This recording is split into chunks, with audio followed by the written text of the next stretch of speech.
I love my life. I love my life. I love my life. I love my life. I love my life. I love my life. No, no.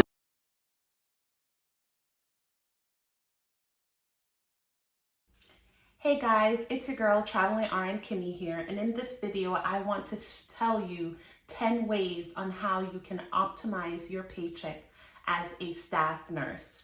Now, I have experience in travel nursing, but we know that there are some people out here who aren't able to do travel nursing. Either traveling to other states or even local travel nursing can be too difficult. So I know that there are some people who just want to know, how can you optimize your paycheck, get paid more, and just be a staff nurse? And I'm here to help you with that information. So I'm going to give you the top 10 ways that I have discovered that I can optimize my paycheck, and I hope that you are able to use this information.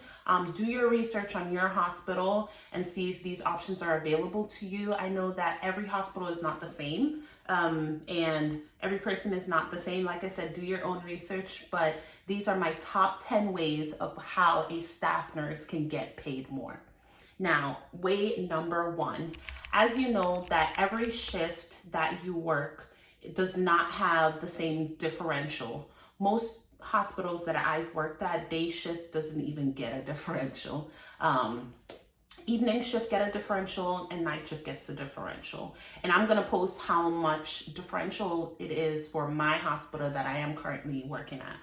But with that point being said, if you want to optimize how much money you're getting paid, I know everyone doesn't love working night shift, but night shift pays more. Everyone knows that because nobody wants to work it. So at my hospital, if you work evening shift, you get a $3 differential. And if you work night shift, you get a $4 differential. So if you are open to not working day shift, because even though it's more convenient and it allows you to be at home at night, if you really about that money, work night shift or even evening shift, which would be around 2 p.m. going into the night shift, you are able to make a lot more money compared to working day shift. Now, another differential that a lot of people don't talk about and a lot of people complain about is holiday differential. Now, at my hospital, and honestly, every hospital that I've worked at, holiday differential has always been time and a half. So I know, we all want to spend time with our family, but if you really want to optimize how much money you're making, work those holidays. That is time and a half. And it's time and a half for the entire shift. It's not even partially. It's a time and a half for the entire shift for your holiday pay. So if you really want to optimize how much money you're getting paid, talk about those differentials. See what your hospital is offering, because that is time and a half. So take advantage as much as you can. Now, way number two is shift bonuses. Now, every hospital don't have this. It's really depending on how desperate they are. If they are super overstaffed, I've had where they give you shift bonuses, and basically this is literally, they're begging you, come to work. We need the help. And it technically has nothing to do with how many hours you're working. The bonus is to just come, please come. Now, currently at my location that I'm working at, they are offering shift bonus of $25 additional per hour on top of what you already get paid, on top of your shift differential. If you work night shift and you decided to come pick up an extra shift, you're still getting that shift bonus. So for example, I make $42 an hour. On night shift, I make an additional $4 an hour. So that's 42 plus 4, that's $46 an hour. And then on top of that, if I pick up a shift that has a shift bonus, I make an additional $25 per hour on top of what I already make. So if you know that your hospital has shift bonuses, take advantage of that and jump on it, because that is like literally one of the best things. You're just showing up to work and you're getting paid to show up. So that's way number two. Now, number three is obvious. Work overtime. The requirement for nurses right now, I want to say in most states, not all, is a full-time hours is 36 hours per week. Overtime in my state, not every state, but overtime in my state is anything over 40 hours for the week. So if you pick up an extra shift, the first 4 hours is not considered overtime, but the last remaining 8 hours, because I work a 12-hour shift, is considered overtime. So even if I pick up one shift during the week, in total, I would be working 48 hours for the week, but 8 hours out of that 48 hours is going to be overtime, which is time and a half. Now, don't be out here killing yourself over money, because I personally have been there where I have worked 6 shifts in a week, and it pays off, honestly. I remember when I was working in California, I made over $5,000 in 1 week, working overtime, working 6 shifts. Now, you could, if you really want to optimize that staff pay, move to a state that you know is going to pay more money. This isn't a part of my list, but it's obvious. Move to a state that pays you more money. I've been preaching about California. California has one of the best rates. They have labor laws that protects nurses, and anything over 8 hours in California is considered overtime. So if you work 12 hours on one day as a nurse, you are naturally making 4 hours of overtime every single day. So during the week on your paycheck, every single week, you make 12 hours of overtime just because you showed up to work. So if you really want to optimize how much money you're making, move to a state that pays you more. It's really not that complicated, but sometimes you just need to be told, because people don't know this. Move to a state that pays you more if you really want to optimize that money. Now, way number 4 for optimizing your paycheck as a staff nurse is work PRN. So some places call per diem, PRN, limited part-time. It really depends on your hospital. Like I said, do your own research, but basically you do not get offered benefits. Because they do not offer you benefits, you get paid more than the regular staff nurses that are committed to working 36 hours a week. Now, the benefits of working PRN, which personally, this is my goal eventually. The benefits of working PRN is the fact that not only are you going to get paid more, but you work when you want. Most of them have a requirement of how many shifts you need to pick up. My PRN travel nursing job required 3 shifts in a 6-week period, which is nothing, literally.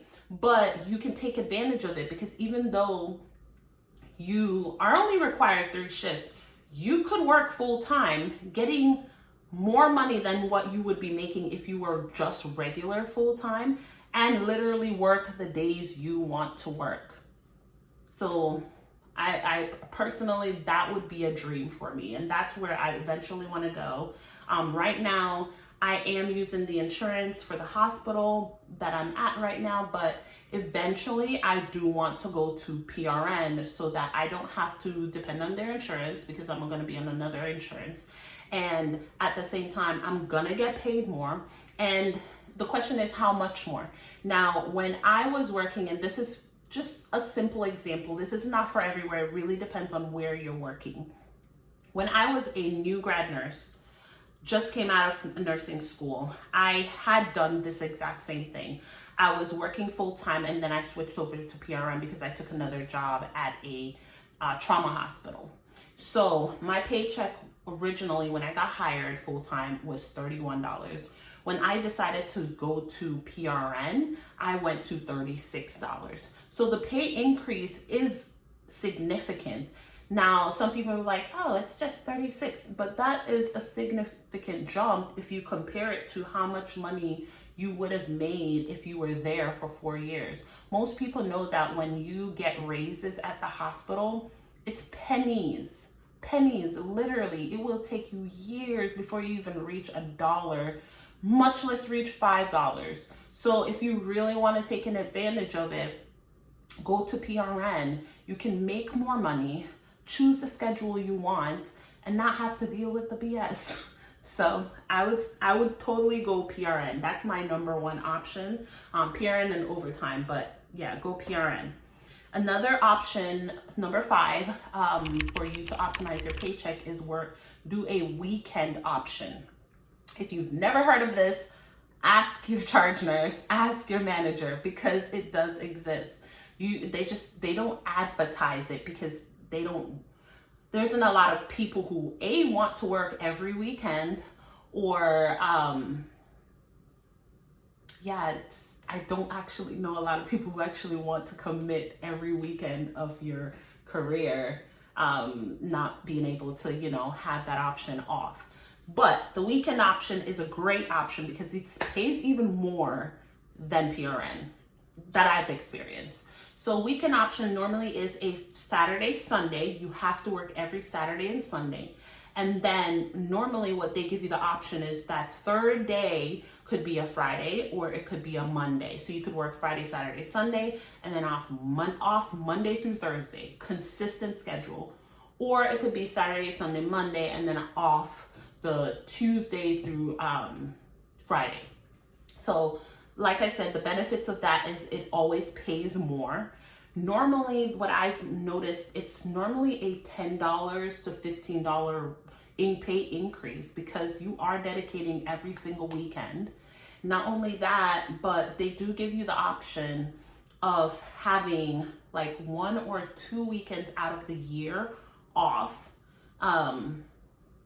2 weekends off, and then on that third day, even though it's not a weekend, you still get that weekend pay. So this option is like so beneficial because you're going to get paid more, but it is a sacrifice because you are sacrificing every single weekend. Your activities are going to have to be done during the week. Some people might look at this and think, oh, this is amazing, because if you have kids, a lot of their activities is during the week. I would take advantage of this. Like I said, so the weekend option is definitely on the top. Another option that you could do to optimize your pay is teach a class. Now, what does this mean? Technically, this is under the umbrella of an overtime. So at my hospital, you can teach CPR and I'm a NICU nurse. So we teach CPR to parents who if their babies are preemies, they would have to take a CPR class, which I recommend every single parent, whether your baby is a preemie or not, take a CPR class, because when those situations happen and you're all alone, panic sits in, and if you don't know what to do, you're gonna pray to God you wish you did. So, like I said, one of the options that we have at my hospital is teaching CPR class. If CPR class is not available to you at your hospital, go do your research and see what kind of classes can you pick up. This doesn't require you to be working on the floor, to be dedicating all this extra time that we normally would be doing on our unit. You're just teaching a class, do those quick hours, make that overtime, and then leave. It's like an easy, to me, it's like a part-time job without doing what your actual job is. So yeah, like I would say, teach a class if it's an option at your hospital, and take advantage of that. Number 7, and this is personal to me because I do it all the time. Don't spend money in the cafeteria. Now at my hospital, I have the option to pay for food and snacks and whatever with my badge. It comes directly out of my paycheck. And which is great and not great at the same time. If you're like me, which I've gotten better guys, but if you're like me, you could possibly just swipe. And I've had coworkers who spent like $100, $200. That's ridiculous. That is literally money coming out of your paycheck. Don't spend money you don't need to spend. So my option is to meal prep. I always meal prep. Even when I go to the cafeteria, most of the time it's for fruits and snacks, but you need to meal prep. You're gonna save so much money if you are prepared to come to work to not spend that money. So way number 7. Number 8, a little stray from, things that you could do in the hospital to increase your pay.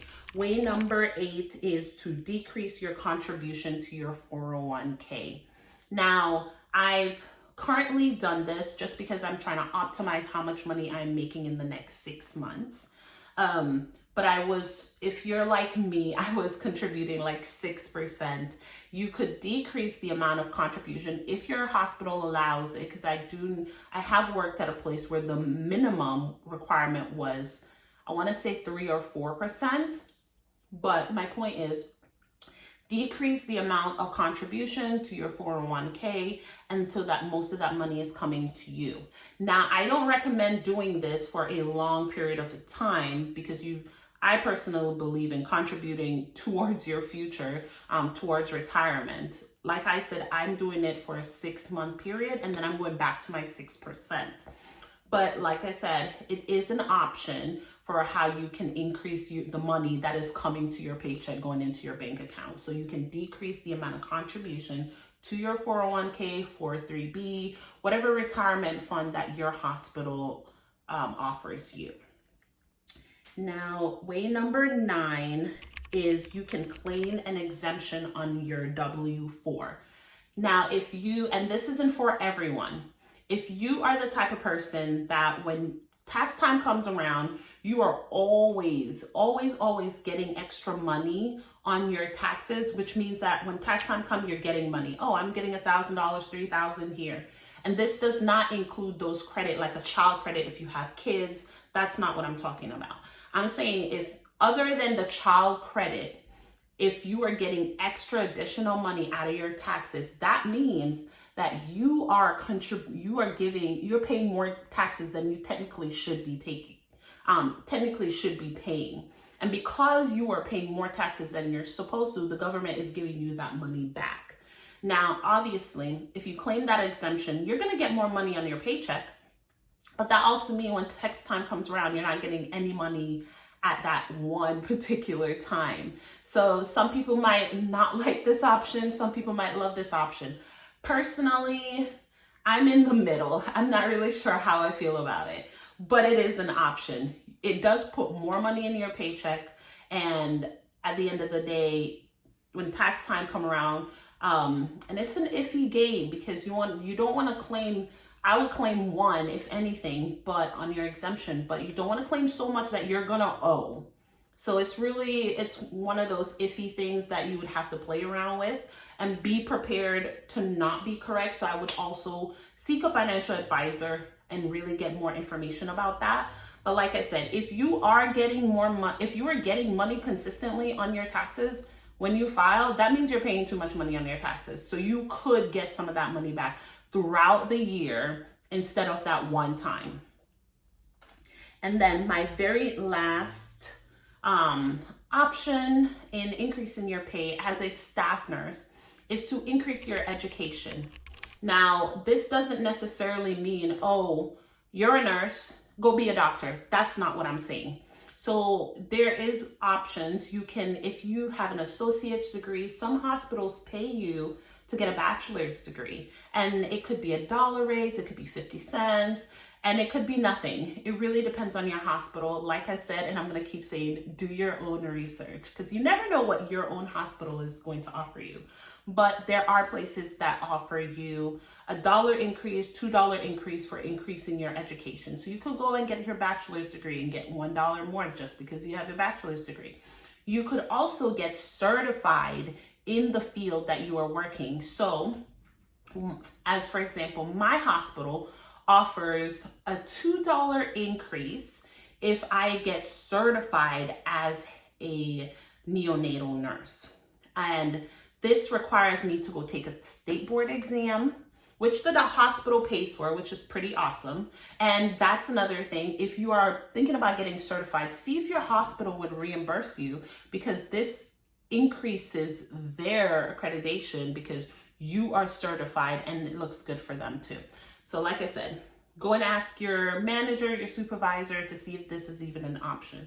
But yeah, you could get certified in the field that you're working at. You could also become a trainee, or I want to say a trainee. I know that some places pay you to do the training for the new staff and the new graduates. That could be another option.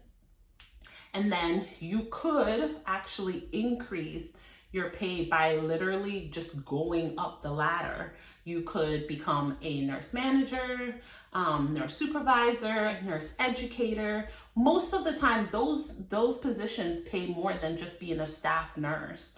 And technically, even when you get to those positions, you're still a staff nurse. You are currently working full-time for a hospital. You're not going in and out of contracts. You are working for that hospital. So these are options that you could take advantage of. And if you really, really, really try to make that money, you could literally switch a department and see which department actually, like if you go up that ladder, you could actually really get paid more. One of those things is if you work in ICU, and most nurse anesthetist programs require you to be in critical care for 1 to 2 years. So let's say you got your 2-year experience, just 2-year experience in ICU. You could, but you also need a bachelor's degree. So let's say you had a bachelor's degree, working 2 years in ICU, you could go to school to become a nurse anesthetist. And after that, school ain't cheap, school ain't easy. So this is something that you would definitely have to dedicate your life to for like 2-3 years. But in the end, pass that degree and you could make up to $200,000, if not more. And I mean, it's not for everyone, but these options are out there. Travel nursing isn't the only thing you can do to increase your pay. You just need to do your research and try your best to make the sacrifices that you need to make in order to increase your pay. The question is, how bad do you want it? But thank you so much for watching this video. I hope you enjoyed it. If you have any comments, any other options that you think you could do as a staff nurse to increase your pay, then drop those comments down below. And then if anything, I'll try to do like a revamped video and post some of those ideas in another video. But thank you guys so much for watching my videos. I hope you have a wonderful and blessed day, and I will see you in the next one.